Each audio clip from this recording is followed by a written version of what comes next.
dito sa Bacoor guys.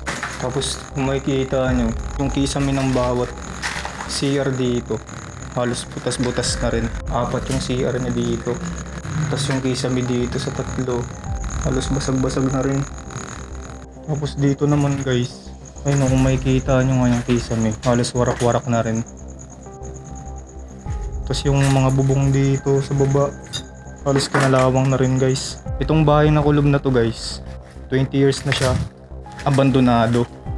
Andito tayo sa likod guys, bahay na kulob guys. Tapos dito sa may gilid niya, puro yero guys.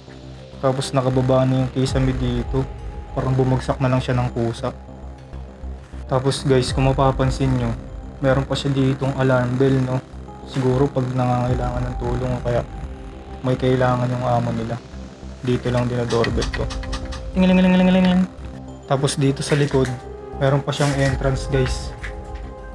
Pintuan niya dito guys is kahoy, tapos may salamin. So yun guys, tara, pasukin na natin to. Sana natin guys. Yung pintuan niya guys, oh, sliding door pala siya. Habang ine-edit ko nga itong video, ay may narinig ako na tila parang humihingi na sa klolo. Guys, meron siyang kwarto. Tara, pasukin natin. Maliit lang yung kwarto niya dito. Siguro kasya na dito, 2, 1. Good for 1 person or 2 person, ganun.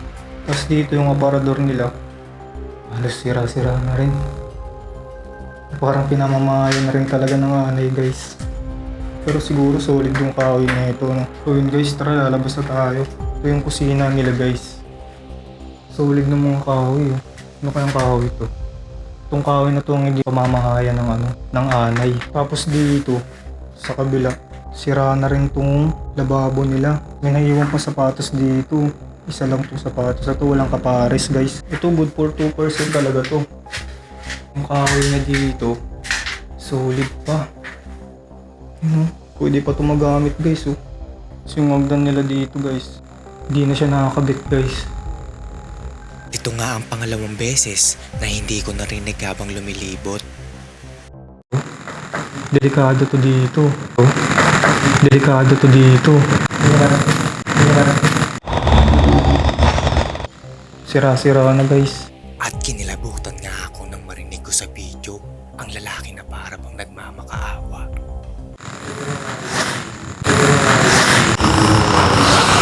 Solid na ito guys, oh. Kinikilabutan ako dito, ah. Ito, amoy ano siya guys, amoy patay na daga. Dito nga ay nakita ko ang puti na kuting na nangangamoy na. Yan pala yung nangangamoy, sobrang tapang. Baho ng amoy. Tapos ito guys, gagi, magugulat kayo dito. Huli guys, tapos yung pinagamitan nila, tapos may plastic pa guys, oh. Ginawa nga itong pwestuhan to guys. Tapos dito sa pinasukan natin kwarto, hindi ko alam kung kwarto to, sobrang liit eh. Meron din siyang CR guys. Ayun, kung makikita nyo, solid pa yung tiles nyo.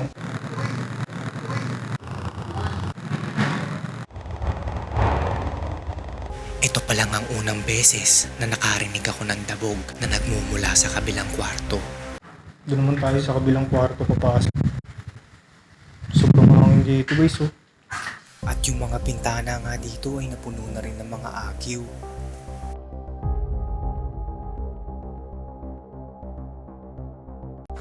So yun guys, andito tayo para mag-spirit session. Nakalapag dito yung mga ano natin, gagamitin natin. Andito yung ghost tech, REM pad, yung REM pad, ghost tech, tapos yung EMF. Yan yung REM pad, isa, tapos 2. Yan. Tapos nag-aalay tayo dito ng kandila para dito sila lumapit. Tapos naglapag tayo dito ng mga ghost ball. Yan. Ito naman tutunog siya pag may pumunta dyan sa mismong yung kandila na yan guys. Nagulat nga ako dito sa aking narinig na parang boses ng babae. Ako po si Jay, kasama ko si Reynald at saka si Paolo.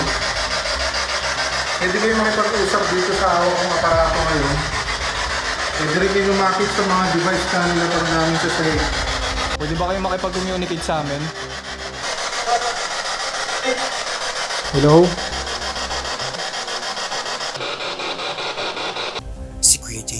nakapansin nito dahil hindi ko narinig. At nung inedit ko na, doon ko lang napansin. Ano yung salita? Narinig mo? Hindi. Ha? Hindi. Lalaki, yung English na lalaki. Pwede ka ba sa amin makipag-communicate gamit ng mga nilapag namin dito? Nag-aalay kami ng kandila para sa'yo. Ikaw ba ay good spirit o bad spirit? EMF guys. May pitik.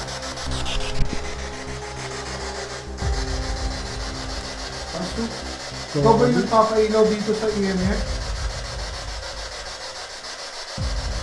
Ang lakas eh. Grabe. Isa ka bang elemento?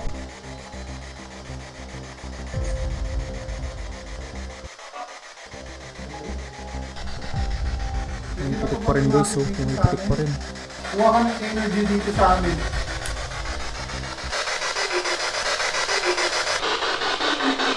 Bakit yung titik ng unit eh, no? Antay namin maubos tong kandila. Kung gusto mo makipag-usap sa amin, makipag-usap ka na ngayon. No. Ha? No. Hindi ka namin guguluhin. Bibigyan ka namin ng dasal. Pwede mo bang paabuti ng gampula? Yung ilaw? Pwede? Yun o.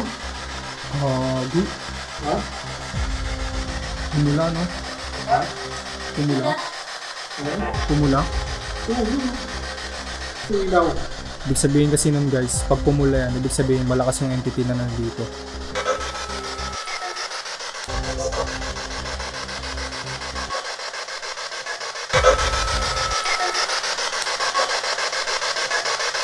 Pwede mo bang pailawin ng gampula? Wala na. Ito ka ng logan. Isa ba kayong ligaw na kaluluwa? Diyan mo ako ng logan.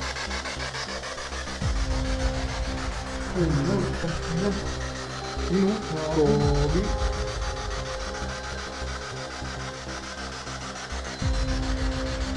Ano pangalan mo?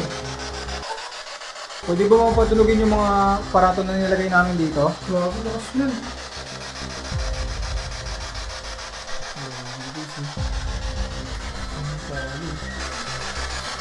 Kobe, lakas. Please, pwede ba bang patulugin yung mga aparato na nilagay namin dito? Ano?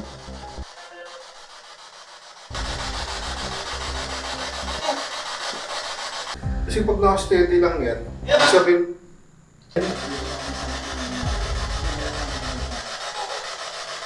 kailangan ng gampula. Ano? Isa kang kaluluwa? Oo, hindi. Masamang espiritu ka ba? Pailawin mo hanggang orange lang. Putang ina. Bad shit. Sa pagkakataong ito, pinatunog nila ang isa sa mga device na aming nilapag. Yung ghost light nga namin dito ay tumunog.